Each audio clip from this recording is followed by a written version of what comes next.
నమస్తే, welcome to Leo prime time debate. మార్చి 15వ తారీఖున వైఎస్ వివేకానందరెడ్డి వర్ధంతి రోజు వైఎస్ సునీత గారు ప్రెస్ మీట్ పెట్టారు. దాని తర్వాత మరుసటి రోజు అవినాష్ రెడ్డి ప్రెస్ మీట్ పెట్టాడు. ఇప్పుడు వైఎస్ షర్మిల గారు ప్రెస్ మీట్ పెట్టారు. అంతా కూడా వైఎస్ వివేకానందరెడ్డి గారి యొక్క హత్య గురించే. కానీ జగన్మోహన్ రెడ్డి ప్రెస్ మీట్ ఏది? కానీ జగన్మోహన్ రెడ్డి కూడా మధ్యలో ప్రెస్ మీట్ పెట్టాడు, కానీ ఏం మాట్లాడాడు? మొత్తానికి లియో ప్యానెల్లో ఉన్నటువంటి ఒక సీనియర్ జర్నలిస్ట్ సత్యమూర్తి గారు, అదేవిధంగా దుర్గా కుమార్ గారు ఈరోజు మనతో పాటు ఉన్నారు. సార్ నమస్తే. నమస్కారం అండి. సార్ నమస్తే. నమస్తే జగన్, మన వీక్షకులు కూడా. సత్యమూర్తి గారు, వాస్తవానికి వైఎస్ ఫ్యామిలీకి సంబంధించిన ప్రముఖులు ఎవరైతే ఉన్నారో ఒక్కొక్కరుగా వచ్చి ప్రెస్ మీట్లు పెడుతూనే ఉన్నారు.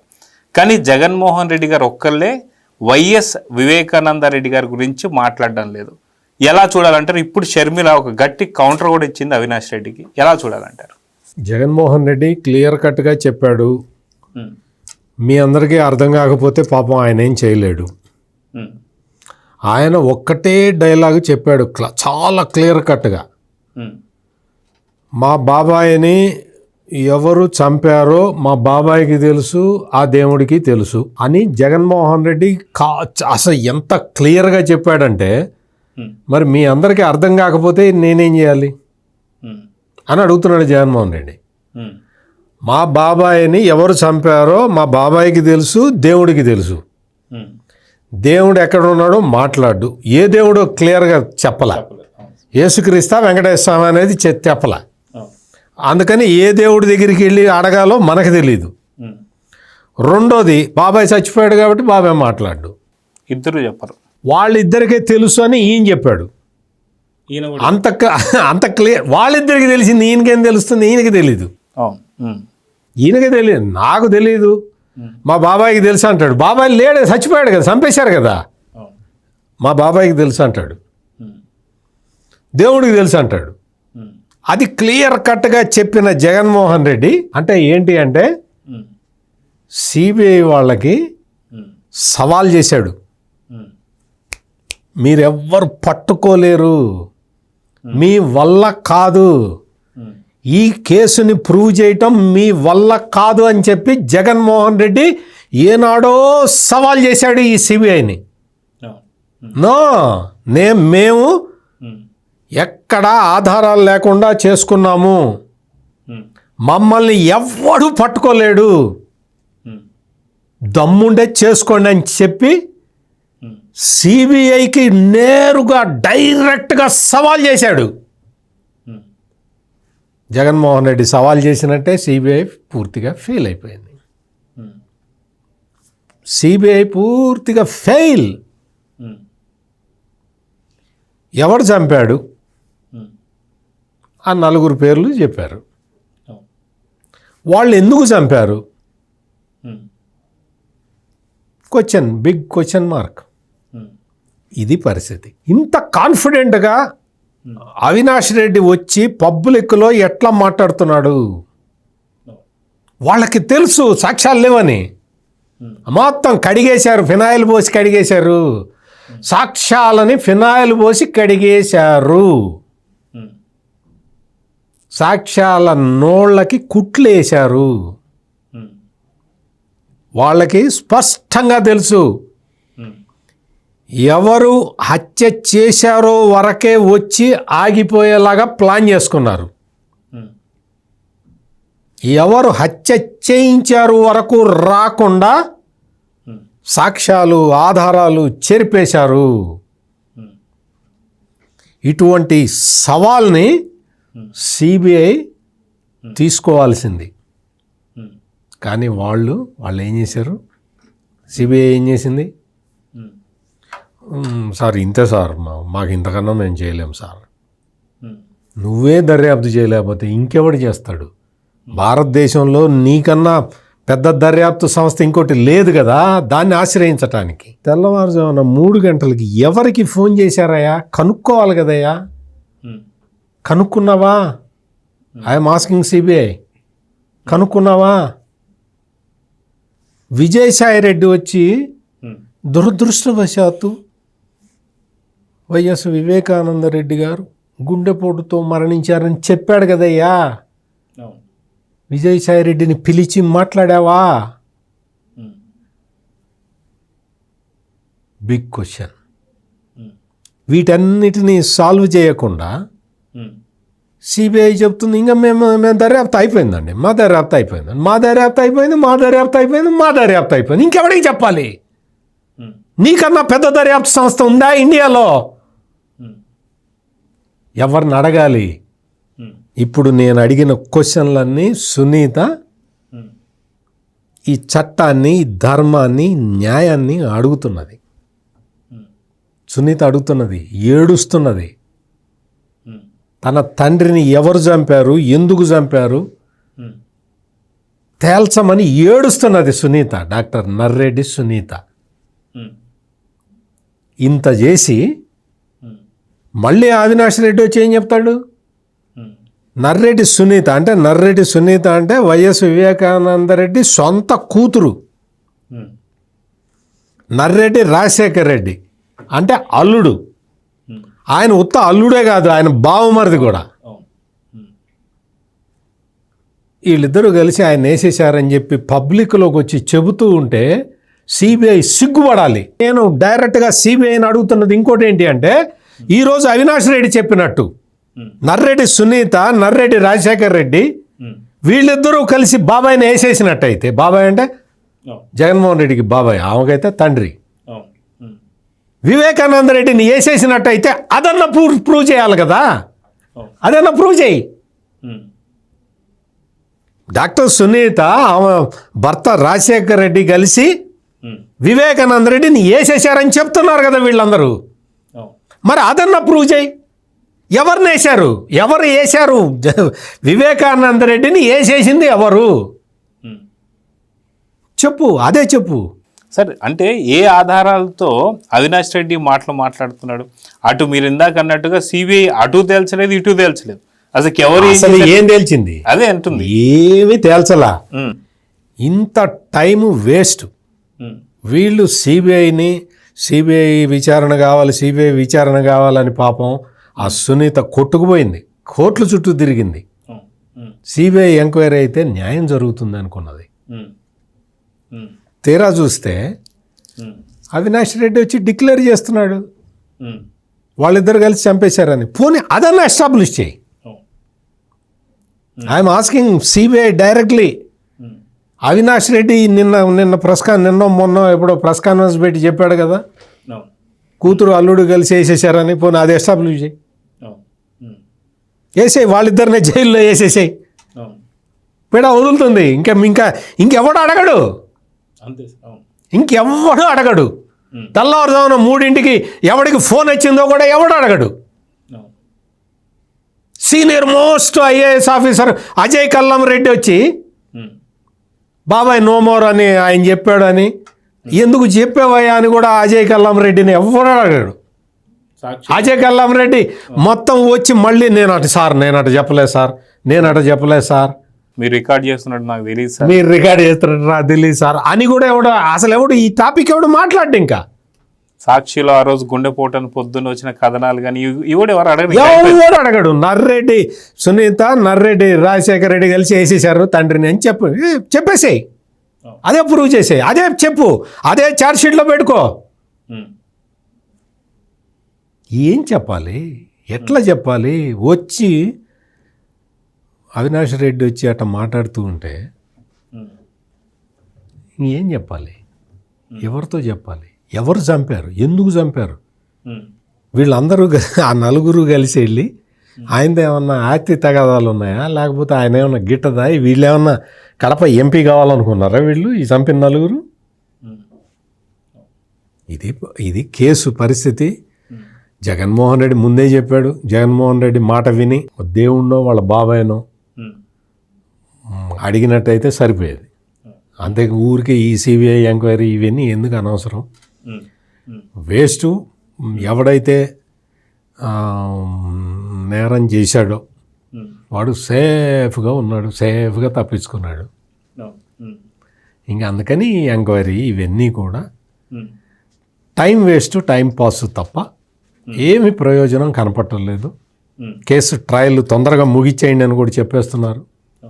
ఓ నెల రోజుల్లో మొత్తం ఎవరికైనా శిక్ష వేస్తే వేయండి, లేకపోతే అంటే వదిలేయండి అని చెప్పలేదు, కానీ కేసు అయితే తొందరగా ట్రయల్ చేయండి అని చెప్పారు. అందుకని చూద్దాం ఏం జరుగుతుందో, ఏం జరగాలో జరుగుతుంది.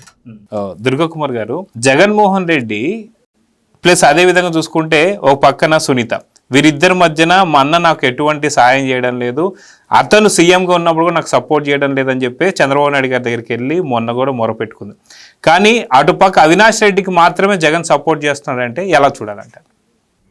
అవినాష్ రెడ్డికి జగన్మోహన్ రెడ్డి సపోర్ట్ చేస్తున్నా అంటే మొదటి నుంచి అదే కదా అసలు క్రక్స్ ఆఫ్ ద ఇష్యూ అది. ఈయన వివేకానంద రెడ్డి గారు చనిపోవటానికి కారణమే అది. వివేకానంద రెడ్డి గారు ఒకటే కోరుకున్నాడు, మేము రాజారెడ్డి గారి సంతానం మాత్రమే కడప లోక్సభ నియోజకవర్గం నుంచి పోటీ చేయాలి.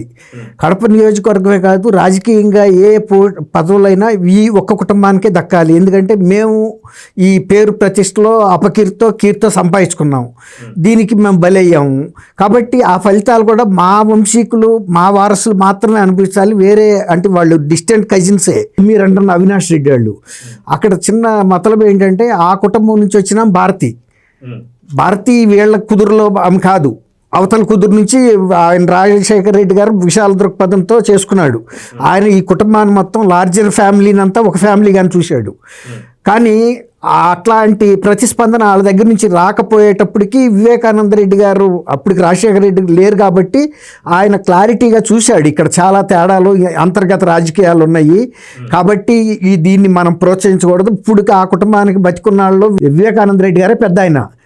కానీ అధికారికంగా జగన్మోహన్ రెడ్డి పవర్ఫుల్ పార్టీ అధ్యక్షుడు, ఆయన డబ్బుగాను 1000 కోట్లు ఈయన దగ్గర ఉన్నాయి. కుటుంబ పెద్దగా వివేకానంద రెడ్డి గారు ఉన్నాడే కానీ ఈయనే చెప్పాడు చాలా కష్టాల్లో ఉన్నాడు, ఆయనకి ఏదో సెటిల్మెంట్ల మీద బతుకుతున్న పరిస్థితికి వచ్చాడు, ఏదో వజ్రాల రూపంలో. అవినాష్ రెడ్డే చెప్పాడు ఇవన్నీ, అవి ఏదో ఎదురు చూస్తున్నాడు, అదేదో సెటిల్మెంట్కి ఈయనే ఎదురు ఖర్చు పెట్టాడు, దాని ప్రతిఫలం రాలేదు, దాంతో డిప్రెషన్లోకి వెళ్ళిపోయి తాగి మెట్ల మీద పడిపోతున్నాడని చెప్పాడు. ఆ పండంటి రాజశేఖర్ ఎవరో అతను రోజు కాపలా ఉంటాడు, ఆ ప్రత్యేకమైన రోజు సౌభాగ్యం గారు, తర్వాత నర్రెడ్డి రాజశేఖర రెడ్డి అంటే సునీత గారి హస్బెండ్ పర్మిషన్ ఇచ్చి పంపించేశారని. అంటే వాళ్ళు ఇది కుట్ర చేసినట్టు చెబుతున్నాడు. ఇంత కాళరాత్రికి ప్లాన్ చేసిన సంగతికి సౌభాగ్యం గారికి తెలియదు, నర్రెడ్డి రాజశేఖర రెడ్డికి కూడా తెలియదు. ఒకవేళ కనుక నర్రెడ్డి రాజశేఖర్కో సౌభాగ్యం గారికో తెలిస్తే ఈయన అక్కడి నుంచి ఫిజికల్గా తీసుకొచ్చేసేవాళ్ళే కదా హైదరాబాదు. అసలు ఆయనకే తెలియదు, వాళ్ళ పక్కన రోజు తిరుగుతున్నాడు. ఇదే అవినాష్ రెడ్డికి గెలుపు కోసం ఆ రాత్రి కూడా 10 దాకా తిరిగి వచ్చి భోంచేసి 4 మెతుకులు తిని పడుకున్నాడు. ఇంత ప్లానింగ్ జరుగుతుందని ఎవరికి తెలియదు. కాబట్టి వివేకానంద రెడ్డి గారి కుటుంబం ఎంతసేపు ఈ రాజారెడ్డి కుటుంబీకులకి అందాలి, లేదు ఈ అవినాష్ రెడ్డికి ఇచ్చే కన్నా బెస్ట్ ప్రిఫరెన్స్ ఈజ్ షర్మిలకి ఇవ్వమని ఆయన పోరాడాడు. కిందటి ఎలక్షన్లో కూడా ఆ మాట కాదన్నందుకు ఇచ్చినా కూడా పార్టీ అభ్యర్థిగా తనకి మద్దతు ఇచ్చి గెలిపించాడు.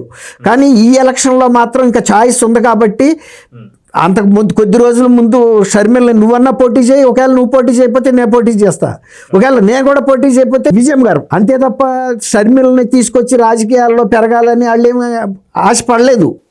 మన గడప దాటకూడదు, అది జగన్నే వారసుడిగా ఆయన చూసుకున్నాడు. సొంత కూతుర్ని ప్రమోట్ చేసే ఉద్దేశం ఆయనకు లేదు. సునీత్ గారు కూడా ఒక ప్రముఖ డాక్టరు. తర్వాత ఇంకోటి ఏంటంటే రాజశేఖర రెడ్డి గారికి వివేకానంద రెడ్డి గారి వ్యక్తిత్వాల్లో కూడా చాలా తేడా ఉంది. రాజశేఖర రెడ్డి కొంచెం డామినెన్స్గా ఉంటాడు కానీ వివేకానంద రెడ్డి గారు అట్లా కాదు. ఆ ఫ్యామిలీలో పుట్టినా కూడా ఈయన స్వభావమే వేరు. జనంలో మనం కలిసిపోయి ఉండాలి, అట్లా బలపడాలి అని సౌమ్యంగా ఉంటాడు. ఈయన చెప్పాడు, ఎవరు చాలా సౌమ్యుడు మా బాబాయి, ఎవరన్నా వచ్చి ఎంఆర్ఓ ఆఫీస్కి రమ్మన్నా వెళ్తాడు, కలెక్టర్ ఎక్కడికంటే అక్కడికి ఆఫీస్కి ఎవరన్నా పనుల మీద వస్తే వాళ్ళతో పాటు వెళ్ళే అంత స్వభావం ఉందని తెలుసు. అలాంటి వ్యక్తి ఆయన షర్మిలను అడుగుతున్నాడు కాబట్టి ఆమె చెప్పింది, వాళ్ళ షర్మిల బాగా ఓపెన్ అయిపోయింది. దీని వెనకాల ఉన్న కారణాలు వీళ్ళు రకరకాలు తిప్పుతున్నాడు కదా. నిన్న గోల్ సునీత ఏదో ప్లే చేస్తుంది గేమ్ అన్నట్టు, సునీతకి అంత ప్లే చేసే శక్తి ఉంటే అసలు ఇతన్ని కిందసారి ఎంపీగా ఎందుకు వెళ్ళనిస్తారు? వాళ్ళ మాట చెల్లకే కదా. అందుకే షర్మిలి వాళ్ళకి కుండపగలు కొట్టేసింది. ఇంకా వేస్ట్గా ఇక వీళ్ళతో చెవిటాడి ముందు శంఖం ఊదినట్టుగా ఉంది ఈ పరిస్థితి. వాస్తవాలు బయటకు చెప్పాలి. కిందసారి జరిగిన తప్పు ఈసారి జరగడానికి వీలు లేదన్నాడు. కాబట్టి వివేకా గారు కనుక బతికుంటే భాస్కర్ రెడ్డి కుటుంబానికి రాజకీయ భవిష్యత్తు ఉండదు, అవినాష్కి అంతకన్నా ఉండదు. కాబట్టి ఆ వివేకానంద బతికుంటం అనేది ప్రమాదకరం అనేది వాళ్ళు నిర్ణయం చేసుకున్నారు. ఎట్టి పరిస్థితుల్లోనూ వివేకాన్ని ఈ ఎలక్షన్కి ముందే తుదముట్టిస్తాలనుకున్నారు. వాళ్ళు స్పష్టమైన ప్లాన్తోనే చేశారు. ఇది అంతర్గతంగా వాళ్ళు చేసిందే తప్ప ఇంకెవరికి దీంతో ప్రమేయం లేదు. ఇంకా పైగా సునీత మీద, నర్రెడ్డి మీద, లేకపోతే మా పిన్ని సౌభాగ్యం మీద తోయటం ఇవన్నీ కూడా అవాస్తవాలు. రెండోది చంద్రబాబు నాయుడు గారికి ఈమెదో టూల్ లాగా ఉపయోగపడుతుంది, ఏదో కొన్నిటిని ప్రజా దృష్టిని మరల్చడానికి పనిచేస్తుందని.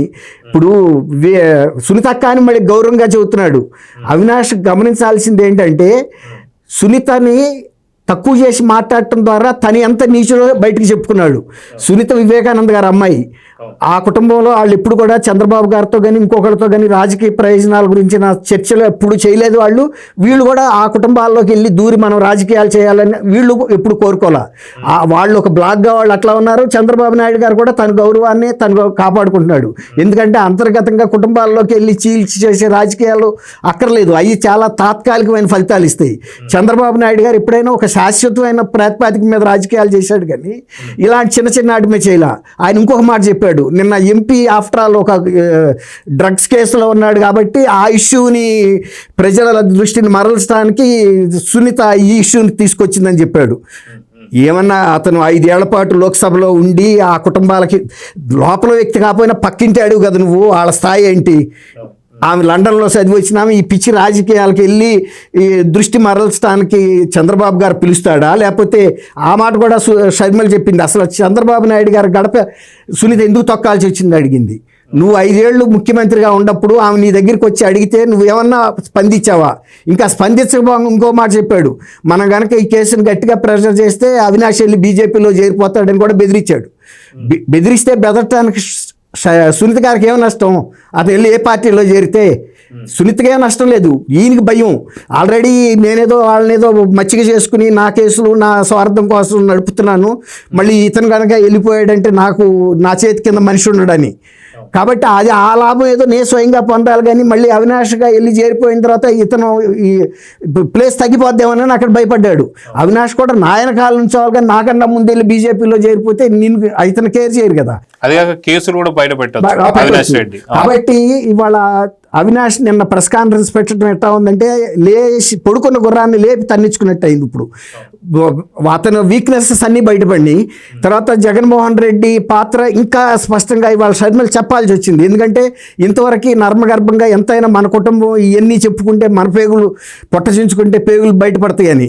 కానీ అవినాష్ రెడ్డి లాంటి వ్యక్తిని ప్రోత్సహించి ఇలాంటి చిల్లర రాజకీయాలు చేసిన తర్వాత ఇంకా జగన్మోహన్ రెడ్డినో అవినాష్ రెడ్డినో ఈ కుటుంబం మర్యాద ఇంకేం మిగిలింది? అన్ని రోడ్డు మీదకి వచ్చేసినాయి. కాబట్టి ఇక మొత్తం చెప్పేసి తెలుసుకుని వాళ్ళ కుండబాగలు కొట్టినట్టు ఇది కేవలం ఆ రోజు వాంగ్మూలం కూడా చెప్పింది ఆమె. నిజానికి ఇందాక సత్యమూర్తి గారు చెప్పినట్టు వాళ్ళు కనుక గతంలో కేసుల్లో ఉన్న ఇష్యూస్ని ఆమె అంత వాంగ్మూలం ఇచ్చినప్పుడు ఎవరు కుటుంబంలో వ్యక్తి చెప్పింది. ఇది కేవలం బయట వ్యక్తులకు ప్రమేయం లేదు. కడప లోక్సభ ఎలక్షన్ల గురించి వైఎస్ఆర్సీపీ సీటు గురించి వచ్చిన ఇష్యూ దాని మీదే ఈ హత్య జరిగిందని చెప్పినప్పుడు దాని మీద ప్రొజెక్ట్ చేసి చెప్పాలి కానీ వీళ్ళు ఎటెటో తీసుకెళ్ళి మధ్యలో ఆపేశారు. ఇప్పుడు నేను మిమ్మల్ని బెజవాడ పంపిస్తానికి గమ్యం పెట్టానండి, మీరు సూర్యాపేటలో ఆగి ఫోన్ చేసి నేను సూర్యాపేట వచ్చేసానని చెప్తూ నేను బెజవాడ వచ్చేసాను అంటున్నారు. మళ్ళీ కాసేపటికి కుస్తీ ముందుకు వెళ్ళటం, అదిగో బస్ స్టాండ్ రాకొచ్చాను, మళ్ళీ లేకపోతే పలా నోట్లు రాక. సిబిఐ ఏం చేసింది? వాళ్ళు ఈ కేసులో మూలం కీలకం ఎవరు అనేది పట్టుకోవాలి. అసలు ఈ స్కెచ్ చేసింది ఎవరు, ఎందుకు వేశారు? వీళ్ళకి తెలియపోయినా షర్మిల చెప్పింది కదా, క్లియర్గా చెప్పింది. ఈ స్కెచ్ చేసిన వ్యక్తులు పలానాళ్ళు అని ఇవాళ మళ్ళీ కూడా చెప్పింది. కాబట్టి వీళ్ళు ఏదైతే సునీత గారిని ఉపయోగించుకుని లేకపోతే చంద్రబాబు నాయుడు గారిని ఉపయోగించుకుని ఏదో రాజకీయం చేయాలనుకుంటే ఇవాళ యాక్స్ కరెక్ట్గా వాళ్ళ మీద పడింది. రేపు కోర్టులో టెక్నికల్గా వీళ్ళు తప్పుకుంటే కూడా తప్పుకోవచ్చు. కానీ ఇది వివేకానంద గారి కేసు ఉన్నంతకాలం వైఎస్ఆర్సీపీ ఎప్పటికీ కూడా అధికారంలోకి రాలేదు. జగన్మోహన్ రెడ్డి కానీ అవినాష్ రెడ్డి కూడా ఇప్పుడు మళ్ళీ కడప లోక్సభలో కూడా గెలిచే ప్రశ్నే రాదు. ఎందుకంటే ఇప్పుడు రాక కొంత గౌరవం ఇచ్చారు ప్రజలు కూడా, కానీ వీళ్ళు ఆ గౌరవాలన్నింటినీ అతిక్రమించి వెళ్ళి కుటుంబంలో లీక్ చేసుకుంటా ఒకటొకటి సునీతను దెబ్బ కొట్టాలను ఇంకోటిలో దెబ్బ కొట్టాలని చూశారు. ఇవాళ అసలు సునీత ఒకటే నిర్ణయానికి వచ్చింది, సునీత కన్నా కూడా షర్మిల ఒక నిర్ణయానికి వచ్చింది. ఇట్లాంటి చిల్లర రాజకీయ ఉన్న వ్యక్తులు మా అన్నయ్యలు ఇద్దరు, అవినాష్ కానీ జగన్మోహన్ రెడ్డి కానీ, అసలు వీళ్ళిద్దరూ పబ్లిక్ లైఫ్లో ఉండటమే వైఎస్ఆర్ ఫ్యామిలీకి దురదృష్టం. ఇంతకంటే నీచం లేదు. దానికన్నా అసలు వైఎస్ఆర్ పార్టీ, వైఎస్ఆర్ ఫ్యామిలీలో ఎవడు కూడా రాజకీయాల్లో పైకి ముందుకు వెళ్ళడానికి వీల్లేదు. మునిగితే అందరం మునుగుదాం, వాస్తవాలు అయితే బయట చెప్పాలి. తప్పుడు మాటలు మాట్లాడుతున్నారు. ఇప్పుడు సునీతని అంత మాట అంటాం అంటే చంద్రబాబు నాయుడు గారు రాజకీయ ప్రయోజనాలకి ఉపయోగపడిందని, చంద్రబాబు నాయుడు గారు సునీతని అడ్డం పెట్టుకుని రాజకీయాలు, ఒక ఆడ మనిషిని అడ్డం పెట్టుకుని రాజకీయం చేస్తాడు ఆ కుటుంబంలో అంతర్గతంగా. అమ్మాయి 7 ఏళ్ల నుంచి ఎంత మొత్తుకుంటాం, షర్మిల కూడా చెబుతుంది కదా, 7 ఏళ్ల నుంచి ఎంత పోరాటం చేస్తుంది, ఎంత ఆవేదన. ఇది ఇవాళ సునీత ఇష్యూ కాదండి, ఇది మొత్తం ఆంధ్ర ప్రభుత్వానికి రాజ్యాంగానికి ఒక సవాల్. ఇది అసలు మనకు ఉన్న వ్యవస్థలో సిబిఐ కానీ, దర్యాప్తు సంస్థ కానీ, న్యాయ వ్యవస్థ కానీ, ఇంకా ఏదైనా వ్యవస్థ కానీ అసలు నిజంగా ఈ పని చేస్తున్నాయా లేదా, మనకు మనం వంచన చేసుకుంటున్నామా అనేది కూడా తెలవాల్సింది. ఇంకొకటి ఏంటంటే అవినాష్ రెడ్డి గారు వాళ్ళు నిన్న ప్రెస్ కాన్ఫరెన్స్ మాట్లాడాడు కదా, తను లోక్సభ సభ్యుడు, తను మీద అత్యానేరం అన్యాయంగా మోపారనే కదా అతను చెబుతున్నాడు. ఆ విషయం లోక్సభలో తను ఎందుకు నోరెత్తి చెప్పలేకపోయాడు? నేను ఈ గౌరవ సభలో సభ్యుడిని, నాకు ఇంత విలువ ఉంది, కానీ నన్ను ఈ దర్యాప్తు సంస్థ ఒక హత్యా కేసులో ముద్దాయిగా పెట్టింది.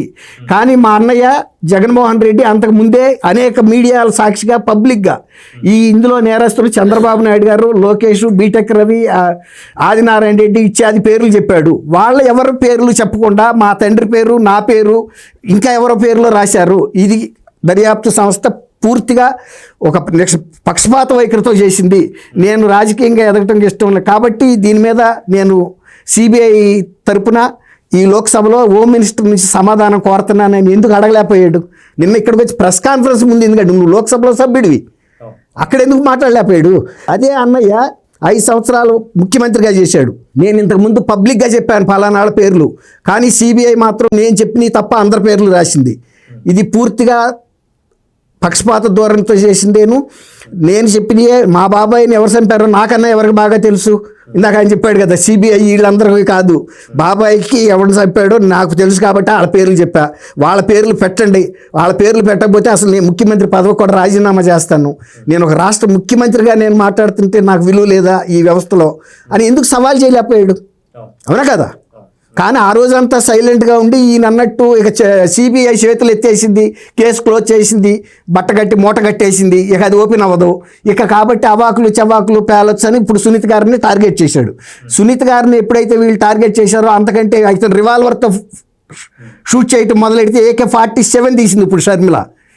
AK-47కి వీళ్ళిద్దరూ బలికాక తప్పదు. ఇక జీవితంలో వైఎస్ఆర్సీపీ జగన్మోహన్ రెడ్డి పార్టీ ఇంకా తల ఎత్తుకోలేని పరిస్థితి. అసలు ప్రజల ముందుకెళ్ళి ఓట్లు అడిగే నైతిక హక్కు కూడా పూర్తిగా కోల్పోయారు. సో సత్యమూర్తి గారు, వాస్తవం మనం చూసుకుంటే ఇక్కడ చంద్రబాబు నాయుడు గారిని ఎందుకు తీసుకొస్తున్నారు? వాస్తవాన్ని చూసుకుంటే అటు అవినాష్ రెడ్డి చెప్పినట్టు చంద్రబాబు నాయుడు గారు కావచ్చు, చంద్రబాబు నాయుడు గారికి పూర్తిగా లబ్ధి చేకూరుస్తానికే ఇప్పుడు సునీత ఇలా డ్రాగ్ ఆన్ చేసుకుంటూ వస్తుందని చెప్పేసి మాట్లాడుతుంది. అదే కాకుండా 2029 దాకా దీన్ని సాగబీకాలనే ప్రయత్నం చేస్తున్నారని చెప్పి మాట్లాడుతున్నారు. గతంలో మనం చూసుకుంటే విజయమ్మ గారు ఏదో మాట్లాడితే చంద్రబాబు నాయుడు గారు ఇచ్చిన స్క్రిప్టే అంటున్నారు. అదేవిధంగా చూసుకుంటే షర్మిల గారు ఏదైతే పసుపు చీర కట్టుకొని చంద్రబాబు నాయుడు దగ్గరికి మోకరిల్లిందని చెప్పి మాట్లాడారు, ఆయన స్క్రిప్టే షర్మిల మాట్లాడుతుంది. ఇప్పుడు సునీత కూడా. సార్, చంద్రబాబు నాయుడు గారికి ఈ వైఎస్ వివేకానంద రెడ్డి గారికి అప్పుడెప్పుడు నారాసుర రక్త చరిత్ర అన్నారు, తర్వాత అది పోయింది అనుకుంటే ఇప్పటికీ దాన్ని కంటిన్యూ చేస్తున్నాడు అవినాష్ రెడ్డి అంటే ఎలా చూడాలి? వాళ్ళు చాలా స్క్రిప్ట్ ప్రకారం పకడ్బందీగా పనిచేస్తారు. ప్రజల్లో డౌట్లు క్రియేట్ చేయటం అనేది వాళ్ళ ప్రధానమైన స్క్రిప్ట్లో ఉన్న ప్రధానమైన అంశం. వాళ్ళ స్క్రిప్ట్లో ఏంటి అంటే కన్ఫ్యూజ్ చేయటం ద్వారా ప్రజలని ఆకట్టుకోవాలి. This is the political strategy of YS Jaganmohan Reddy, to confuse people. ఎక్కడైనా క్లారిటీ వస్తే వాళ్ళకి దెబ్బ. ఈ కేసు కాదు, ఒక వివేకానంద రెడ్డి మర్డర్ కేసే కాదు, ఏ కేసు అయినా సరే క్లారిటీ వస్తే వాళ్ళకి దెబ్బ. అందుకనే ఒక్కొక్కడు సాక్షి ఒక్కొక్కడు లేచిపోయాడు. విట్నెస్లు మొత్తం అందరూ తుడిచిపెట్టుకుపోయారు. ఒక డాక్టర్, యువ డాక్టర్ కూడా ఏదో తెలియని వ్యాధితోటి అట్లా చనిపోయాడు. అభిషేక్ రెడ్డి అట్లా కళ్ళ ముందరే చనిపోయాడు. ఆఖరికి వివేకానందరెడ్డి ఇంట్లో ఉన్న కుక్కను కూడా చంపారు. ఆ కుక్క ఏమన్నా పసిగడుతుందేమోనని. ఇంకా ఏమి దొరుకుతాయి, ఆధారాలు ఏం దొరకవు. ఆ విషయం వాళ్ళకి చాలా స్పష్టంగా తెలుసు కాబట్టి ఈ కార్యక్రమాలు చేశారు. అది ఇంకా జగన్మోహన్ రెడ్డి మరి జాతకం ఎట్లా ఉందో నాకు తెలియదు, కానీ సొంత చెల్లెలు షర్మిల వచ్చి మా అన్నయ్య ఇటువంటి వాడు, మరి మా అన్నయ్య ఇంత నీచానికి పాల్పడుతున్నాడు అని చెప్తూ ఉన్నది. బాబాయ్ కూతురు సునీత వచ్చి ఆ అమ్మాయి రకరకాలుగా చెప్పింది ఇది పరిస్థితి అని. ఆఖరికి తల్లి కన్న తల్లి, జగన్మోహన్ రెడ్డిని కన్న తల్లి కూడా వచ్చి ఈ నా మీద పెడుతున్నారయ్యా పోస్టులు సోషల్ మీడియాలో, నేనేదో బినామీనని నా మీద పోస్టులు పెడుతున్నారయ్యా, అన్యాయమయ్యా అని సొంత తల్లి, కన్న తల్లి ఏడ్చే పరిస్థితికి వచ్చి ఉన్నది ఇప్పుడు పరిస్థితి. అంటే జగన్మోహన్ రెడ్డికి నిజంగా మామూలు పరిస్థితుల్లో సాధారణమైన వ్యక్తి ఎవరైనా సరే, ఒక తల్లి ఈ విధంగా ఆవేదన చెందు ఏడుస్తున్నది అంటే అసలు తన జన్మకి సిగ్గుపడతాడు, తను జన్మించినందుకు. ఒక సొంత చెల్లెళ్ళు వచ్చి ఈ విధంగా ఆక్షేపిస్తున్నది అంటే సమాజంలోకి రావటానికి సిగ్గుపడతాడు. బాబాయ్ కూతురు, అమ్మాయి కూడా చెల్లెలే, అందరూ కలిసే పెరిగారు. ఆ అమ్మాయి వచ్చి అన్నయ్య ఇట్లా అన్యాయం జరిగింది నాకు అని చెప్పి ఆ అమ్మాయి వల్ల ఏడుస్తూ ఉంటే ఇంకో మనిషి అయితే అసలు సిగ్గుతో కుచించుకుపోతాడు. ఇవి ఏవి లేకుండా నిరాటంకంగా నిస్సిగ్గుగా రాజకీయాలు చేసుకుంటూ ఈ విషయాలన్నింటిలోకి చంద్రబాబు నాయుడిని లాక్కొచ్చి రాజకీయ లబ్ధి పొందాలి. నీ మీద అక్రమాస్తుల కేసు కాంగ్రెస్ లీడర్ వేస్తే చంద్రబాబు వేయించాడు, లోకేష్ వేయించాడు. లోకేష్ అప్పటికి ఇంకా రాజకీయాల్లో కూడా రాలా. చంద్రబాబు వేయించాడు. 1,00,000 కోట్లు మరి ఎక్కడి నుంచి వచ్చినాయి? 1,00,000 కోట్లు తీసుకొచ్చి సూట్ కేసులో పెట్టి చంద్రబాబు నాయుడు నీకు ఇచ్చి కుట్రబన్ని కేసు పెట్టించాడా? నువ్వు 1,00,000 కోట్లు కొట్టేస్తావా? కేసు కాంగ్రెస్ వాళ్ళు పెడితే చంద్రబాబు పెట్టించాడంటావా? విజయలక్ష్మి ఆమె సొంత తల్లి కదా, ఆమె ఆమెకి గిఫ్ట్ డీడ్ రాసిచ్చావు కదా, ఆ గిఫ్ట్ డీడ్ని ఆమె ఎగ్జిక్యూట్ చేసింది. ఎగ్జిక్యూట్ చేస్తే చూడు, ఈ మా అమ్మకి చంద్రబాబు నాయుడు స్క్రిప్ట్ పంపిస్తున్నాడని ఎవడన్నా మనం కర్మభూమి భారతదేశంలో బతుకుతున్నాం కదా, మీరు ఎక్కడ ఈశాన్య రాష్ట్రాలకు వెళ్ళి అడగండి, లేదు చిట్ట చివరి రాష్ట్రం ఏదన్నా ఉంటే అక్కడికి వెళ్ళి అడగండి, కాశ్మీర్ నుంచి కన్యాకుమారి వరకు ఎవరినన్నా అడగండి, తల్లిని ఎవడన్నా ఏ కొడుకైనా ఆక్షేపిస్తాడా? మీరు ఒక్కసారి మన కర్మభూమిలో ఒక్కసారి అడిగిరండి. మా అమ్మకి స్క్రిప్ట్ చంద్రబాబు నాయుడు పంపిస్తున్నాడు అని చెబుతాడు. ఆ తల్లి ఏమో ప్రతి ఏదన్నా కొడుక్కి కష్టం వస్తే ఆ కొడుక్కి ఒక లెటర్ రాస్తుంటుంది. మా అబ్బాయి చాలా మంచోడు, మంచోడైతే నీ మీద కేసు ఎందుకు వేస్తాడు? మంచోడైతే నీ మీద కేసు ఎందుకు వేస్తాడు? నువ్వు కోర్టుల చుట్టూ తిరుగుతూ నిన్న కూడా వెళ్ళాను, కోర్టు చుట్టూ తిరుగుతూ మా అబ్బాయి అంతా కుట్ర పన్నుతున్నాడనేమో కోర్టుకి చెబుతుంది ఈ తల్లి, మా అబ్బాయి మంచోడనేమో పబ్లిక్లో చెబుతుంది. అంటే ఏంటి అసలు ఈ కుటుంబానికి కావాల్సింది ఏంటి? డబ్బు డబ్బు డబ్బు డబ్బు. ఇంకా ఆ డబ్బులు ఎట్ట సంపాదించాలో రాజకీయం, ఆ డబ్బు సంపాదన కోసం రాజకీయం ఆడడం. ఈ రాజకీయం చేయాలి అంటే చంద్రబాబు నాయుడు మీద బురద చల్లటం, ఇదే ఎజెండా తప్ప నీ కోడి కత్తి దిగను కూడా దిగలేదు. దాని దుంపదగ ఎవడన్నా చంపేవాడు కోడి కత్తితో కనీసం కూరలు కోసే కత్తి చాక్ కూడా కాదు, మామూలు బెండకాయలు దొండకాయలు కట్ చేసే చాక్ కూడా కాదు, కోడి కత్తిట. అసలు ఆ కోడి కత్తితోటి ఎట్లా చంపుతారు మనుషులు? సార్ దానికి కనీసం పాయిజన్ ఏదైనా పూసుంటే పాయిజన్తో అది కూడా పాయిజన్ కూడా చెప్పారు. లేదు. ఆ రోజున అది కూడా చెప్పారు. కోడి కత్తికి ఇచ్చేసాడు ఆ పిల్ల. కోడి కత్తికి పాయిజన్ పూసేశారు. ఓ అన్నని వేసేస్తున్నారు, అన్ననే వేసేస్తున్నాడు. అందుకని ఈ కోడి కత్తి ఈ డ్రామాలు వాడెవడో గులకరాయి తీసుకొచ్చి కొట్టాట, అది ఎగిరిపోయిందిట, మాయమైపోయిందిట, గాలిలో కలిసిపోయిందిట. గులకరాయి పెట్టి చంపడానికి వచ్చారండి మా అన్ననే అని చెప్తారు. ఏమి దౌర్భాగ్యం, ఏమి ఈ దౌర్భాగ్యపు రాజకీయాలు ఏంటి? నువ్వు ప్రజలు తెలియదు అనుకుంటున్నావు, ప్రజలకి ఏమి అర్థం కాదు అనుకుంటున్నావా? ప్రజలకి ఏమి అంటే నువ్వు ఏం చెప్తే అది నమ్ముతారు అనుకుంటున్నావా? సార్ ఇందాక మీరు అన్నట్టుగా విజయమ్మ గారు గతంలో ఎందుకని ఓటేయలేదు 2024లో అంటే విదేశాల్లోకి వెళ్ళిపోయి ఆవిడ చెప్పాల్సింది చెప్పేసింది. లేదు నిజంగా రాజశేఖర రెడ్డి గారి యొక్క వారసురాలు షర్మిల మాత్రమే చెప్పేసింది. అయితే అదే విధంగా చూసుకుంటే గతంలో సేమ్ ఇదే కేసుకి సంబంధించి కొత్త కారు సంబంధించి విజయలక్ష్మి గారిది 2 టైర్లు ఊడిపోయి పడిపోవడం, అప్పుడు ఇవి భయపడే కదా సార్ ఆవిడ ఎలక్షన్ టైంలో వెళ్ళిపోయింది. ఇప్పుడు మళ్ళీ నా కొడుకు మంచివాడు అని చెప్పేసి బయట చెబుతూ కోర్టులోనేమో వాడు దుర్మార్గుడు అని చెప్తుంటుంటే ఎలా చూడాలంటారు? ఇంకా ఇప్పుడు పాపం ఇప్పుడు ఎంతైనా తల్లి ప్రేమ మనమేం కాదనలేము. తల్లి ప్రేమని కాదనడానికి మనం ఎవరు? ఆ కొడుకు బుద్ధి ఉండాలి. ఏ తల్లి అయినా సరే తల్లి ప్రేమే చూపిస్తుంటుంది. కొడుకు ఆలోచించాలి. అరే పోతే ఏ తండ్రి అధికారాన్ని అడ్డం పెట్టుకుని 1,00,000 కొట్టేశాం, మనం ఖుద్దు అధికారంలోకి రాగానే ఇంకో 5 కొట్టేశాం, ఇస్తే పోతుంది సరస్వతి పవర్, అది ఎటు సిబిఐ కేసుల్లోనే ఉంది అని అనుకోవాలి. కానీ సార్ నాకు అర్థం కాని పరిస్థితి ఏంటంటే నరసింహ సినిమాలో రజనీకాంత్ ఏదో కొండలు తవ్వి కొండలు కొట్టి అదేదో అమ్మి అన్నీ చేసి ఎంతో కష్టపడి సంపాదించినటువంటి ఆస్తుల్లాగా జగన్మోహన్ రెడ్డి ఫీల్ అవుతున్నాడే. కానీ ఇవన్నీ అక్రమ ఆస్తులే కదా సార్. దీంట్లో కూడా కొట్టుకుని ఉంటే బయట ప్రజలు ఏమనుకుంటారు అని చెప్పి ఒక ఇంగిత నీకు అసలు అటువంటి ఆలోచనే లేదు. మనకి డబ్బులు top priority, the most top priority డబ్బు, క్యాష్ క్యాష్ క్యాష్ క్యాష్. అంతకు మించి వేరే ఏం లేదు.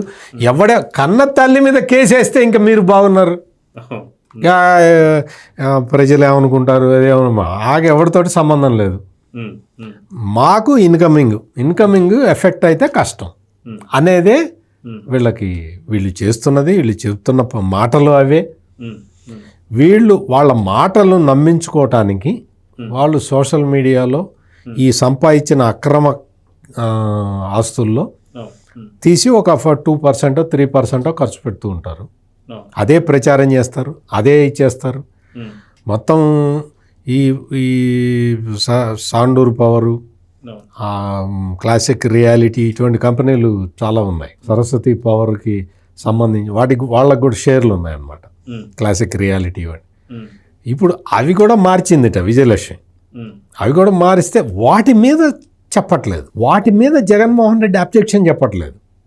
సాండూర్ పవర్, ఇందులో సరస్వతి పవర్లో సాండూర్ పవర్కి షేర్లు ఉన్నాయి. ఆ మొత్తం షేర్లన్నీ విజయలక్ష్మి పేరు మీదే ఉన్నాయి. సాండూర్ పవర్ కూడా ఈడీ అటాచ్మెంట్లోనే ఉంది. అది చేసినప్పుడు చెప్పలేదు. క్లాసిక్ రియాలిటీ షేర్లు బదిలీ చేసినప్పుడు మీరు అబ్జెక్షన్ చెప్పలేదు.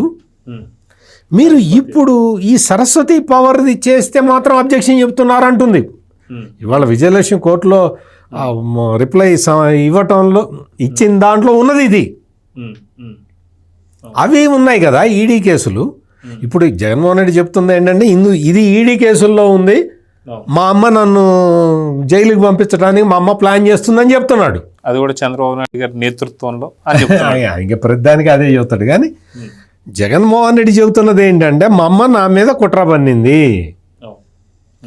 సరస్వతి పవర్ షేర్లు మార్చడం ద్వారా ఎన్ఫోర్స్మెంట్ డైరెక్టరేట్ వాళ్ళ ఇదిలో ఉన్న దాన్ని నేను మారిస్తే నన్ను ఆటోమేటిక్గా జైల్లో వేస్తారు కాబట్టి మా అమ్మ నన్ను జైల్లో వేయడానికి కుట్ర పన్నింది అని చెప్పాడు. ఇంతకన్నా ఇంకా మనం తల్లి కొడుకుల బంధం మీద మనం ఎక్కువ చెప్పడం కరెక్ట్ కాదు.